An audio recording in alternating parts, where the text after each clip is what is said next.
How would I connect podcasting with Toastmasters? Your question, how would I connect podcasting to Toastmasters? To answer your question, what is Toastmasters about?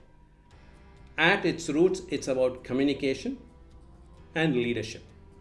And podcast is nothing but another platform to communicate with your select niche audience.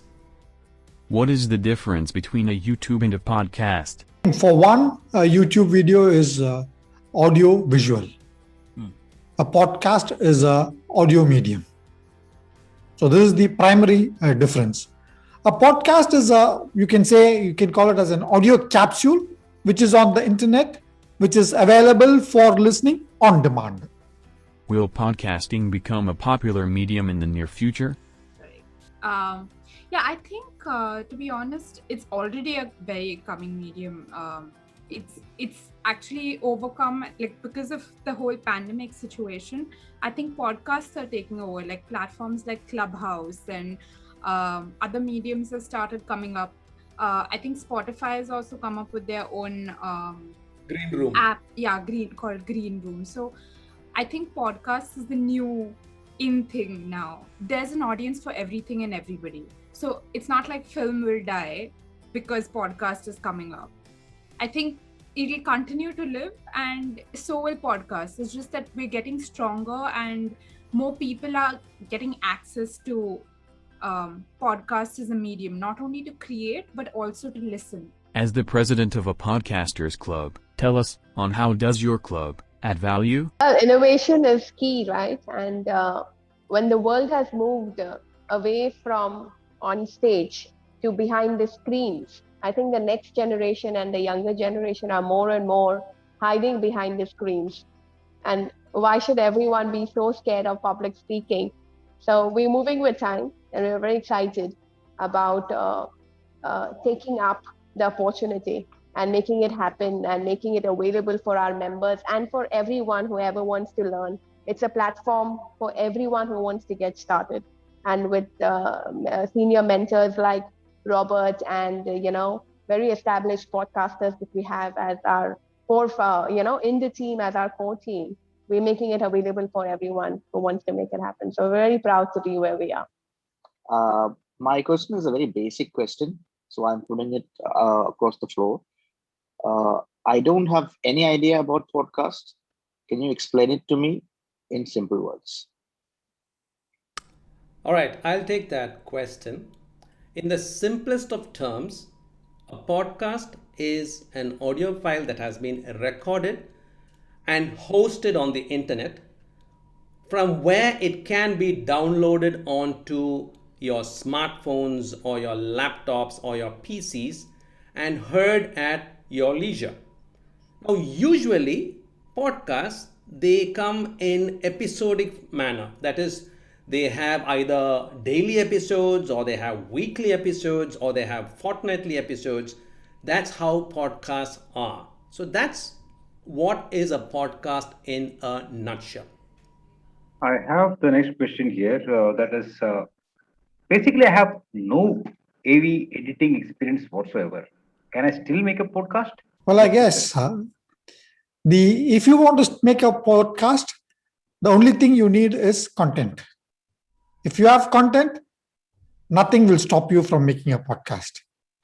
You really do not need great experience in AV or editing to start off, because today technology has grown so much that there are so many apps and ways which are available, which are so easy for anyone. You press a button, you speak your content, and you're already there on the net. Just to add on to what Karthik said, for you people who are wanting to dip your toes into the waters of podcasting, the entry-level barriers to get into podcasting are almost non-existent, I would say. Again, thanks to technology and the strides that have been made. As Karthik said, if you have the content, then there's really nothing else actually stopping you from starting to create your first podcast. Believe me, because it's so easy now with all the, and it's all free. Okay, you really don't have to go and pay something, put money down to get started. You can get started here and now. It's all free and it's all online. If you just go and do a little browsing, you can get started as quickly as even tomorrow. What all are the gadgets should I have to produce a podcast? I mean, what kind of resources I should have? I think I'll answer this one. Like I think Karthik mentioned in the previous one, you really don't need anything. Like you have your headphones with good, and a mic on attached to the headphones, more than enough. Sometimes simple thing is your phone mic can be useful too. Obviously, that's just a starting point, and because it's just an audio medium, it is important that you don't have scratchy audio, and that what the audience is listening to is clean, so as to say, in technical terms, because it can be a put off because there's nothing else that the audio that the person is actually paying attention to other than your voice. And if that is not clear, then they might just stop listening to what you have to share. That being said, it shouldn't stop you from starting. Other than that, there are obviously different gadgets that one can invest in. And nowadays, what people are doing is not only are they buying mics, they're also buying vlogging video cameras along with it. And they're uploading the same podcasting content up on YouTube. So then you go on multiple platforms, not only as video, as audio content, but you also go as a video podcasting platform. So I think the simplest thing I would say is invest in good headphones, a mic, and sometimes your headphone and mic can be the same thing. Who doesn't have a smartphone? And who doesn't have a earpiece that comes along with it? That's it. That's all you've got. As Aarti said, you can start. Should I subscribe or buy any editing tools to create a podcast? The one famous thing is I call my podcast an accidental podcast. And I think everyone who's a member of the Podcasters Club knows that. The only accident that happened is that I joined the club. I had no intention whatsoever to ever make any sort of podcast at all. And the only thing was done after I joined the club was they gave me a content to present. And I'm like, what do I present? And I didn't think of anything. So I thought about the next Toastmasters speech that I'm going to do. And I made a podcast out of it. And that's where I started. So you don't need any sort of editing tool. You don't need anything. I pretty much started with the mobile phone. And I think it's I was shocked when it was ready. Definitely, you don't need anything at all. So you don't need any sort of software. Everything is free. You don't definitely need to subscribe for anything at all. 100% of everything that you need is completely free. And editing also happens from my phone. So when I want to remove something or anything, it's just from a normal recorder app or anything that you do. You can even just do it from your phone. You don't even need to be technical. My 11-year-old does it for me sometimes when I'm feeling lazy. Yeah, so you don't need any sort of subscriptions to anything at all. Even where you host your podcast is completely free. Anchor, Spotify, there's so many channels. Everything is completely free. It's absolutely free.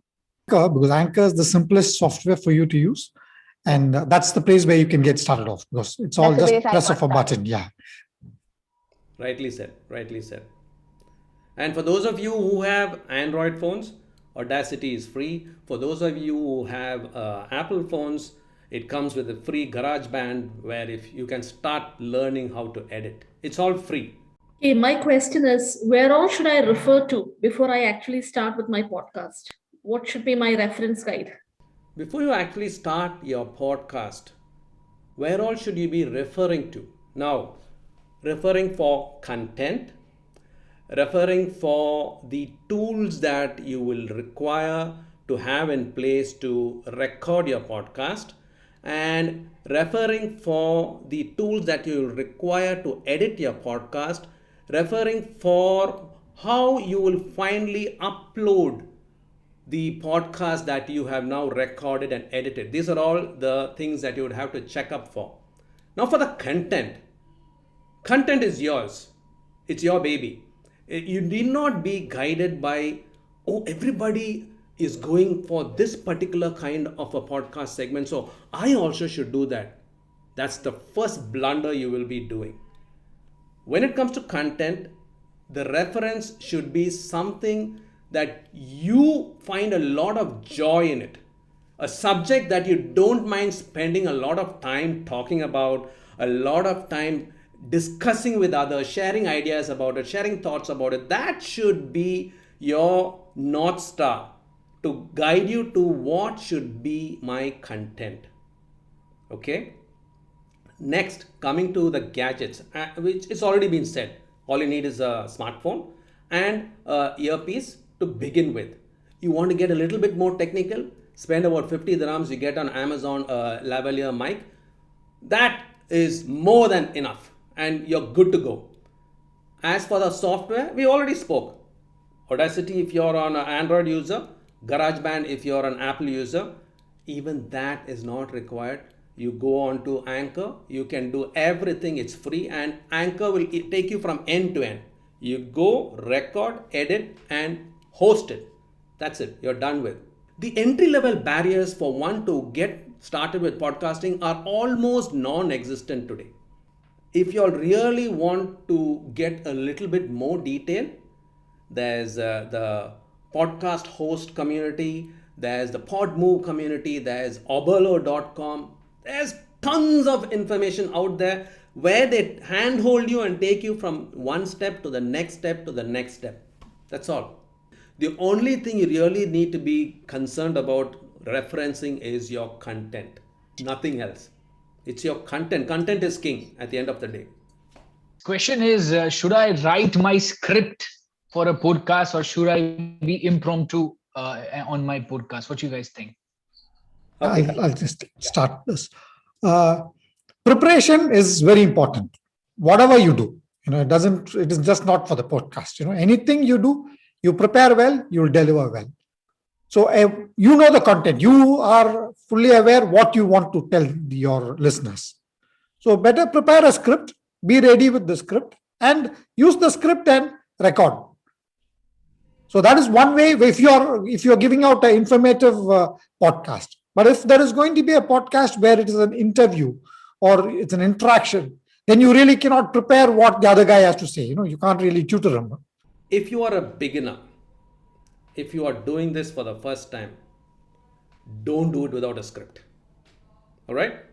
Don't do it without a script. Have a script prepared, stick to the script.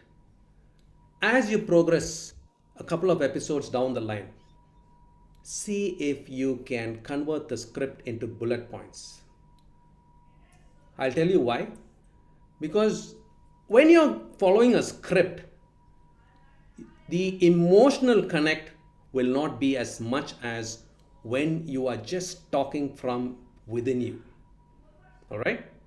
But that will not happen straight away, right off the bat. So you need to follow a script first. Do that so that you get comfortable with just talking, having a conversation, discussing. And then as time progresses, as you get more comfortable, try to minimize it to bullet points. The ultimate is where you have the content within you, you have the thoughts within you, you're paying attention to what is being said and discussed, and you can take it a step at a time. We'll come to that eventually. But to begin with, go with a script, work your way to bullet points, and always play it as a combination of both. I would say that even though you all stick to a script, make sure you're not reading it verbatim. Yeah. Because the listeners know when you're reading versus when you're feeling it and saying it.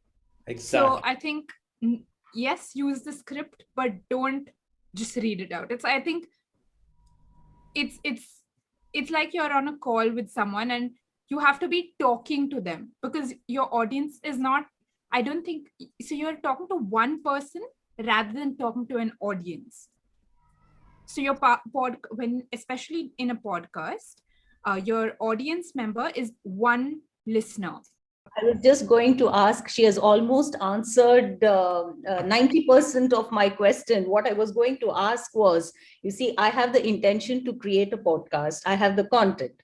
the required tools, everything. Now, what in your opinion is the best way to go about it? Do I address my audience as a group or individual? And you said individual is the best way. So why not as a group? I mean, there are topics that can be addressed to a larger section of an audience. So would that work? Or just as you mentioned, an individual? When you're talking of an individual, it is a certain section of a society, or how does it work? And what is more effective? let me just say quickly, and I'll let Aarti answer that. We definitely do not encourage podcasters to start off with friends, Romans, and countrymen. All right, it's not for everybody. And now I'll let Aarti answer that. So obviously you have a niche audience, and your audience is not just one person who's going to listen to you, but the experience is an individual one. Like if you're watching a movie, you watch it with a group of people. You can watch it individually also, but it's up on TV and like your entire family is sitting with you, or you go to a cinema and you're going with your friends. It's not a sole person's experience. Podcasting, however, you put your headphones on, switch on a podcast, and you're the only listener. Like nobody else is like, oh, did you listen to this? Did you see this part exactly? Like, at this point. I mean, obviously you have a conversation at a later stage and then you all can discuss, but the experience is a sole experience. So that is the reason you'd address them as one individual, but you're not saying, hi, listener. I mean, I think it's the way you want to deliver, so that it's not about the delivery, but it's more to do with how you're phrasing the whole situation, not the way you're addressing a person, but rather how you're delivering the content to that person and making that person feel special. Can I add one line to this? Talk to all like you're talking to a single person. That's what I wanted. That's the key thing. It is like when you're listening to a radio, if you listen to these RJs on the radio, okay, they are talking to everybody, but then when you're listening, it looks like he's talking to you. So that's the thing. Talk to all like you're talking to a single person. You can imagine that you're having a conversation with a close friend or a relative, or your grandma, your brother, your sister. Just imagine that person is there and you're having a conversation. How would you be actually conversing? What would be your voice modulation, the way you would express something to that person? It would be completely different from talking to an inanimate object like a microphone, right? So that's what you should try to capture when you're doing your podcast recording. Okay. Should I add music to my podcast? And what kind of music can I use? It's a personal choice, but there are two schools of thought. There's one school of thought which says that add music so that it creates the mood and the tempo for what you're going to speak. So that's one school of thought. It works. It works not just in some cases, it works in many cases. But then when you're adding music, you also have to be very careful about the type of music you're adding. Don't talk about something very joyous and add a music which is very sad. So that is also to be taken care of. And the most important issue is because you are broadcasting this. I mean, in a sense, you're putting it out on the net. Copyright infringement, please be cautious about it. So these are the pitfalls. It also depends upon the type of podcast you're making. Because I do a podcast, if I'm doing a business podcast for a business audience, which is a limited podcast where a select audience only will listen, then I may not want music to be there. But if it's a general conversation or a general interview, then music really helps. It puts everybody at ease. And what I would add is the seriousness, and music gives you an opportunity to take it high, take it low, increase the attention span, reduce it. And at serious notes, you can even tone down the volume, and you can increase the pace. And I think it gives you a lot of opportunity to, if used rightly and if used well, it gives a lot of opportunity to keep that person entertained and still taking value from what you're sharing and what you're giving. But of course, if you even see, like Karthikeyan rightly said, business or interviews. Some of those don't necessarily, if you even see audiobooks, they don't often have a lot of music, but you can actually potentially use it really well to your advantage. Have it in the start, have it in the end, use the pace down in the middle, increase it. And it gives a lot of focus. It increases the attention span of the person, and the absorption of the takeaway of that person can be enhanced. Audacity gives you a lot of library which is available, and there is a lot that you can have available. Even on YouTube, they have a lot of music that you can take at different. I think Robert and the experts would know a lot more. I mean, free music is available everywhere, but like I said, the only word of caution is that when you're trying to download something and use it, make sure that it is of, there's no copyright infringement there, and it's freeware. So then you're safe. Sorry, one point I'd like to add: when it comes to whether you should add music or not, it's a double-edged sword. Like Alifia said, it's a double-edged sword, because you must always remember that it's an auditory medium, podcast. It's completely audio, and music is also going to be processed through the same equipment that the listener is using to listen to what you're talking about. So it can add, yes, it can add layers of depth to the content, but it can also distract the listener from the content. So it's a double-edged sword that should be wielded wisely. For beginners, I would suggest use music only as fillers between segments. As you get comfortable with what you are doing with the podcast, then you can think of having an overlay at the background. But for beginners, keep it in between fillers. When you add the music, you think that, oh, I've reduced the volume of the music, as low as it could have been. But when the audience is actually listening to it, you realize that what you're saying and what the music is being played in the background, there is no, it's not syncing, and there is no, I can't hear the volume of the person who's talking anymore. And one of the reasons I think why we are discussing this particular topic in detail is because when you go on to Anchor and when you first listen to this music that is being added to your voice, it really excites you and it prompts you to overuse it. Okay, so so this is the reason why we are again and again saying be cautious about what you're doing, because this is like the moment you hear this and you'll think that, okay, I am like A.R. Rahman now. I can do whatever I want. So just be careful when you handle music.